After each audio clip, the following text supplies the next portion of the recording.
കൊള്ളാവോടി. പിന്നെ super taste അല്ലേ.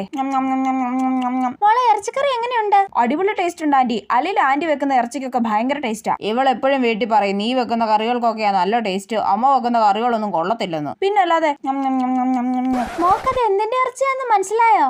ഇത് കോഴിയിറച്ചിയല്ലേ. കോഴിയിറച്ചി ഇങ്ങനെയാണോ ഇവിടെ ഇരിക്കുന്നത്? എന്നാ താറാവിറച്ചി ആയിരിക്കും. താറാവിറച്ചി കുറച്ച് കട്ടിയായിട്ടല്ലേ ഇവിടെ ഇരിക്കുന്നത്. അത് ശരിയാണല്ലോ. എന്നാ ഇത് കാടക്കോഴിയുടെ ഇറച്ചി ആയിരിക്കും. കാടയിറച്ചിയൊന്നും അല്ല മോളെ. പിന്നെ ഇത് എന്തിറച്ചിയാ? ഇത് എന്തായാലും ബീഫ് അല്ല, മട്ടനും അല്ല, പോർക്കല്ല. ഇത് മുയലിറച്ചിയാണോ? അല്ല, മുയലിറച്ചിയും അല്ല. എന്നാൽ ഇത്ര സോഫ്റ്റ് ആയിട്ടുള്ള ഇറച്ചി പിന്നെ എന്തിന്റെ ആയിരിക്കും? എന്നാ ആന്റി പറയട്ടെ, തവളയിറച്ചി. അയ്യേ, തവളയിറച്ചിയോ? അയ്യോ, ശബ്ദിച്ചൊരു ഇതായേ. എന്നാലും ആന്റിക്ക് എന്നോട് കഴിക്കുന്നതിന് മുന്നേ എങ്കിലും പറയായിരുന്നു തവളയിറച്ചി ആണെന്ന്. മുന്നേ പറഞ്ഞ മോള് കഴിക്കത്തില്ലല്ലോ, അതാ ആന്റി പറയാഞ്ഞേ.